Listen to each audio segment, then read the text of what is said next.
We all want to believe that people care about us. It's human, it's wired into our DNA. We crave connection, and in that craving, we sometimes hold on too tightly to relationships that were never meant to hold us back. But the truth is, some people don't care about us, not in the way we need, not in the way we deserve.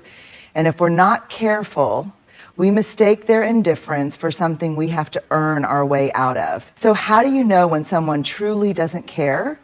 You don't need grand betrayals or dramatic goodbyes to see it. You just need to pay attention.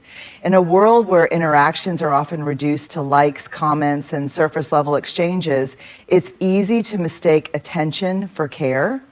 But attention isn't the same as connection, and real connection, the kind that nourishes us, that makes us feel safe, seen, and valued, is built on a foundation of mutual care and respect. Mutual. That's the key word, because true connection is never one-sided. It's not about one person always giving while the other takes. It's not about one person always bending to accommodate while the other remains rigid. It's a dance. Both people moving toward each other with effort, interest, and a willingness to understand. So what does mutual care look like? It's showing up even when it's inconvenient. It's remembering the little details, how someone takes their coffee, the big interview they were nervous about, the way their voice sounds when they need reassurance but don't know how to ask. It's not just being present for the highs, the celebrations, the good times. It's being there when things are messy, uncomfortable, or hard. And then there's respect, the backbone of every strong relationship.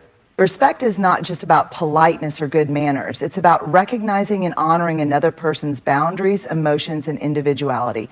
It means listening, not just to respond, but to understand. It means giving space for someone's truth, even if it's different from your own. True connection happens when both care and respect exist together. Care without respect can feel suffocating or controlling, as if love is being used as a tool for manipulation. Respect without care can feel cold and distant, as if you matter only when it's convenient. But when the two work hand in hand, there's balance, there's security, there's the kind of relationship, whether romantic, platonic, or familial, that makes you feel like you belong. If you've ever been in a dynamic where you were the only one trying, you know how exhausting it is. It wears you down, it makes you question your worth. But here's the truth. You should never have to chase care. You should never have to convince someone to respect you. The relationships that are meant for you will never make you feel like a burden for needing reciprocity. At the end of the day, true connection is not just about proximity or history, it's about effort.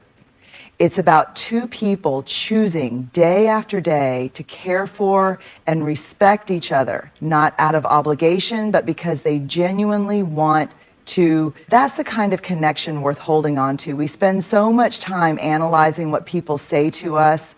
We replay conversations, dissect text messages, and search for hidden meanings in words that feel unclear. But often the most revealing truth isn't found in what someone says, it's found in what they don't say. Indifference speaks louder than words. When someone cares, you feel it. It's in the way they check in on you, in the way they make an effort to understand your emotions, in the way they remember the small details you never thought mattered. Care is active. It moves, it reaches, it creates space for connection. But indifference is passive. It's a void. It's the absence of effort, the lack of acknowledgement, the quiet dismissal of your presence in someone's life. Silence is an answer. Lack of effort is an answer. Apathy is an answer. We sometimes fool ourselves into thinking that if someone isn't outright cruel to us, then they must care on some level. We tell ourselves that maybe they're just busy, maybe they're not good at expressing emotions, maybe we're expecting too much. But let's be honest, caring doesn't require constant words, but it does require presence. If someone truly values you, they won't let you linger in doubt. They won't leave you questioning whether they care.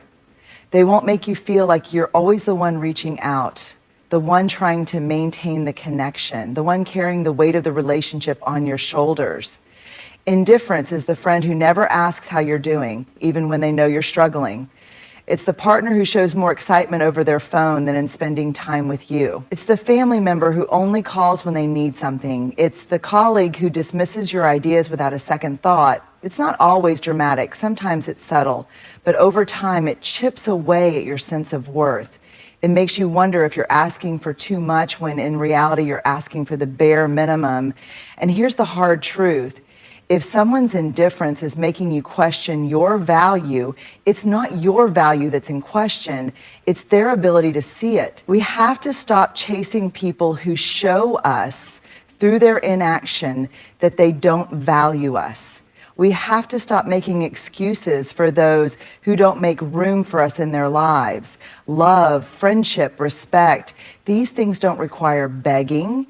They don't thrive in places where indifference lives. So pay attention to what isn't being said. Pay attention to the energy, the effort, the presence, or the lack of it. Because the loudest message someone can send isn't always in their words, it's in how little they seem to care when you stop trying. We've all heard the phrase, actions speak louder than words, but it's not just actions, it's patterns that reveal the truth about a person.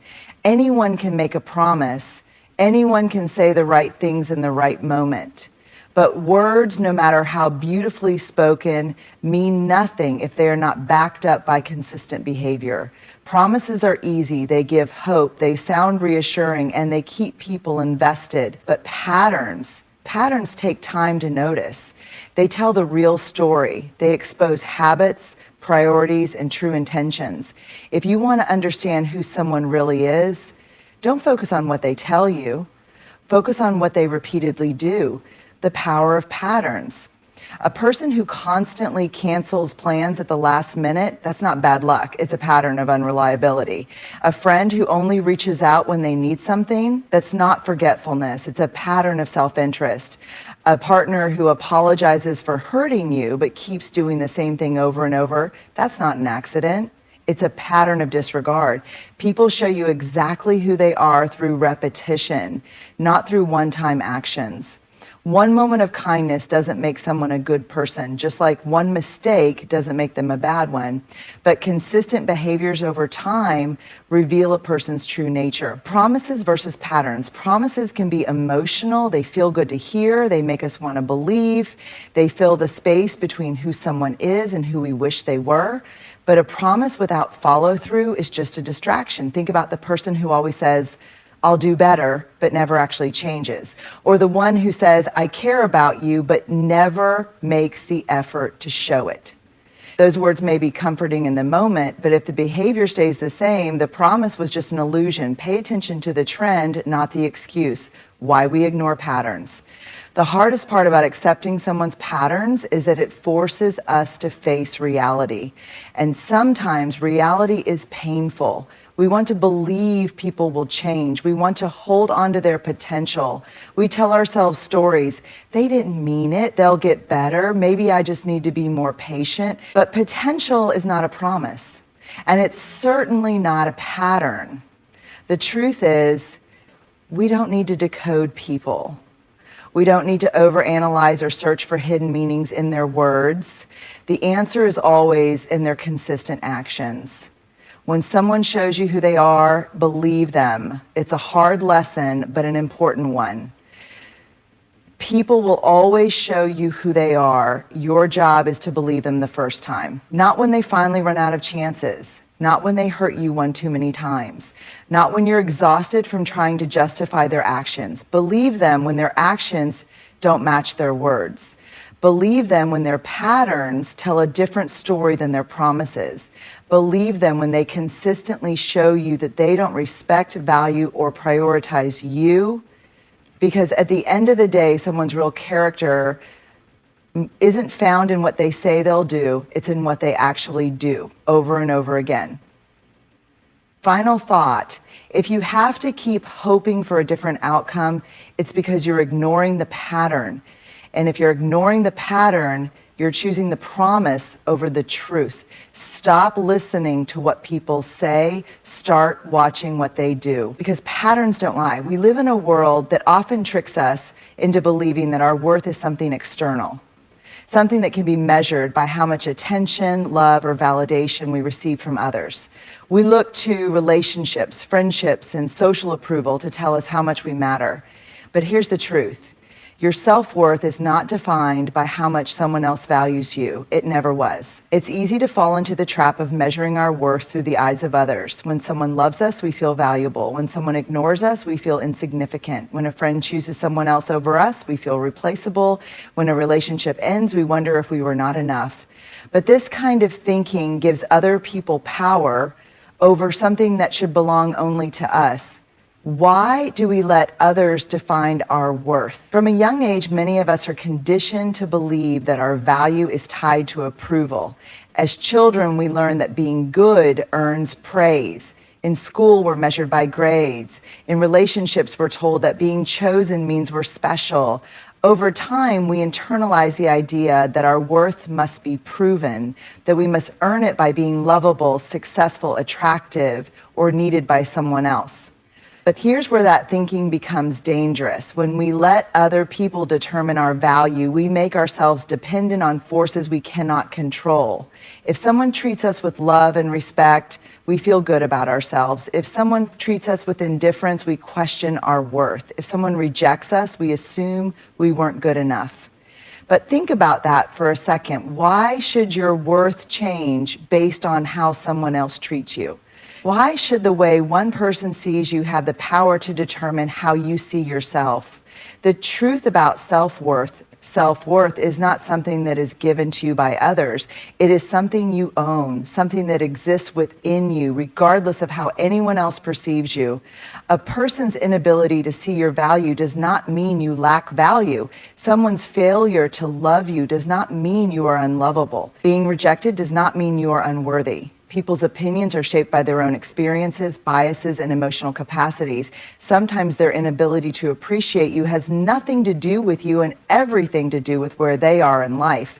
Some people are incapable of valuing others in a healthy way, no matter how worthy those others are. So why should your self-worth be based on someone else's limited perception? Signs you are defining your worth by others. If you've ever done any of the following, you might be allowing external validation to dictate your self-worth. Feeling unworthy when someone ignores you or doesn't reciprocate your feelings, changing yourself to fit what you think others want, staying in unhealthy relationships because you fear being alone, seeking constant reassurance from others to feel good about yourself, measuring your worth based on how many friends, followers, or admirers you have. These behaviors don't mean you're weak. They mean you're human. We all crave connection, love, and belonging. But true self-worth means knowing that you are already enough, even without external validation. How to reclaim your self-worth. Detach your worth from external validation. Your value is not something that fluctuates based on how others treat you. Remind yourself daily that you are worthy simply because you exist, not because of what you do for others, not because of how many people approve of you. Stop chasing people who don't see your worth. If someone doesn't value you, that is a reflection of them, not you. Stop trying to prove your worth to people who don't recognize it. Walk away from relationships that make you feel small. Validate yourself first. Instead of waiting for others to reassure you, practice self-measurement, meditation. Celebrate your own accomplishments. Acknowledge your own strengths. Be proud of who you are without needing someone else to tell you. Surround yourself with people who reflect your value. The right people will never make you question your worth. They will respect, appreciate, and uplift you, not as a favor, but because that's how they truly see you. Develop inner confidence. Self-worth comes from within. Spend time alone, invest in your growth, and do things that make you feel good about yourself. The more you build yourself up, the less you will seek validation from others. Final thought at the end of the day, self-worth is not something you ask for. It is something you claim. It is not something that increases when someone loves you, and it does not disappear when someone doesn't. You are not less worthy because someone failed to see your value. You were already enough. You always have been, and no one, not a friend, a partner, a boss, a family member, gets to define what was never theirs to decide. For far too long, many of us have been conditioned to believe that setting boundaries is selfish. We've been taught that saying no is rude, that prioritizing ourselves is inconsiderate, and that making others uncomfortable with our limits is something to feel guilty about. But here's the truth. Boundaries are not selfish. Boundaries are an act of self-respect. What are boundaries really? Boundaries are not walls meant to shut people out. They are not weapons used to control or punish others. Boundaries are guidelines that define how we allow ourselves to be treated. They protect our emotional well-being, our time, our energy, and our sense of self. Boundaries say, this is what I need to feel safe and respected. This is what I will and will not accept in my life. This is where I end and you begin. When we lack boundaries, we overextend ourselves. We say yes when we mean no. We allow people to take advantage of our kindness. We tolerate disrespect because we fear conflict. And worst of all, we betray ourselves in an attempt to keep others comfortable. Why we struggle to set boundaries. Many of us resist setting boundaries because we don't want to disappoint people. We fear being seen as difficult or unkind. We worry that if we start saying no, people will think we don't care about them. But let's flip the perspective. If a relationship falls apart because you expressed your needs, was that relationship truly healthy to begin with? Healthy relationships, whether romantic, familial, platonic, or professional, are built on mutual respect. And mutual respect includes respecting each other's limits. But the truth is, not everyone will like your boundaries. Some people will push back. Some will make you feel guilty. Some will even try to manipulate you into believing that setting limits means you don't care. But let's be clear. People who respect you will respect your boundaries. People who benefit from your lack of boundaries will call you selfish for setting them. Boundaries are a form of self-respect. When you set boundaries, you are not being mean. You are not being dramatic. You are simply choosing to honor yourself. Saying no to something that drains you doesn't make you selfish. It makes you self-aware. Limiting time with people who disrespect you doesn't make you cold. It makes you self-respecting. Protecting your peace doesn't make you difficult. It makes you emotionally intelligent. Boundaries are how you teach people how to treat you. If you constantly allow others to overstep, they will. If you don't speak up when someone disregards your needs, they will continue to do so. But when you set clear boundaries, you send a powerful message. I respect myself enough to stand up for what I need. What healthy boundaries look like. Healthy boundaries are not about control. They are about clarity. Here are some examples. Emotional boundaries. I am not responsible for managing other people's emotions at the expense of my own well-being. Time boundaries. My time is valuable and I won't overcommit just to please others. Communication boundaries. I won't engage in conversations that are disrespectful, manipulative, or toxic. Work boundaries. I will not answer emails or take work calls outside of my set working hours. Relationship boundaries. I will not tolerate dishonesty, disrespect, or emotional neglect in my relationships. Boundaries are not about rejecting others. They are about protecting yourself. They allow you to show up as your best self, not a drained, resentful version of you. Letting go of guilt. If you feel guilty for setting boundaries, ask yourself, why do I believe that other people's comfort is more important than my well-being? Why am I willing to prioritize their needs but not my own? Why do I think I must earn respect instead of simply expecting it? You are not responsible for managing how others feel about your boundaries. Your only responsibility is to honor yourself. If someone truly cares about you, they will want you to feel safe, valued, and respected, not drained, overextended, or resentful. We hold on. We hold on to people who drain us, to relationships that make us feel small, to friendships that no longer feel like home. We hold on because it's familiar, because we're afraid of what life will look like without them, because we convince ourselves that maybe, just maybe, things will get better. But here's what we don't realize in the moment. By clinging to the wrong people, we block ourselves from receiving the right ones. Why do we hold on?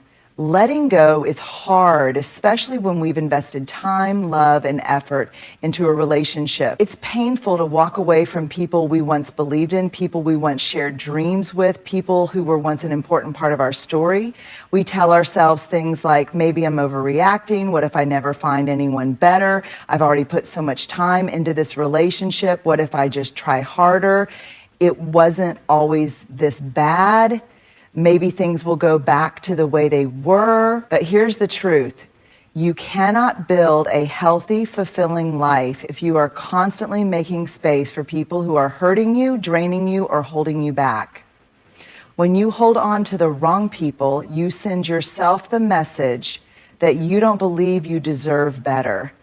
And when you don't believe you deserve better, you settle, you shrink, you tolerate less than you deserve, because you're afraid to make room for more. The cost of holding on, keeping the wrong people in your life, comes at a price. It costs you your energy, your peace, your self-worth.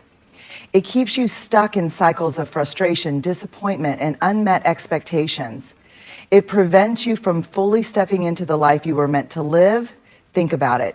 Every moment spent chasing someone who won't meet you halfway is a moment stolen from someone who would. Every ounce of effort poured into a one-sided relationship is energy you could be investing in people who truly value you. The wrong people will make you question your worth, take more than they give, show up only when it's convenient for them, make you feel like you're hard to love, leave you emotionally exhausted. But the right people pour into you instead of just taking from you. They support you, they show up, they make you feel safe in their presence. They remind you simply by being who they are that love and respect should never feel like something you have to earn. Letting go doesn't mean you don't care. One of the biggest misconceptions about letting go is that it means you no longer care. That's not true. Letting go doesn't mean the memories weren't real. It doesn't mean you didn't love them. It doesn't mean you wish them harm. It simply means you are choosing yourself. You are choosing your peace, your growth, and your future over a connection that is no longer serving you. You can love someone and still recognize that they are not meant to stay in your life. You can appreciate the good times and still acknowledge that the relationship is no longer healthy. You can forgive and still walk away. Letting go is not an act of cruelty, it is an act of self-respect, making space for the right people. The beautiful thing about letting go is that it creates space for relationships that are built on mutual respect and effort, space for friendships that nourish your soul, space for people who see you, value you, and meet you where you are. The right people will make you feel heard and understood. Support your growth instead of resenting it. Love you without conditions. Show up consistently, not just when they need something. Remind you what safe, healthy, genuine connection feels like. But you can't receive those connections if your life is too full of people who don't truly value you. The freedom of letting go. When you finally let go of the wrong people, something shifts. You feel lighter. You stop walking on eggshells. You stop trying so hard to prove your worth. You stop shrinking yourself to fit into spaces you've outgrown. And then one day you look around and realize that your life is filled with people who reflect back to you the love, respect, and kindness you've always deserved. You don't lose when you let go of the wrong people. You gain the space for the right ones. At the heart of it all, true connection is built on mutual care and respect. The people who genuinely value you will never make you question your worth, nor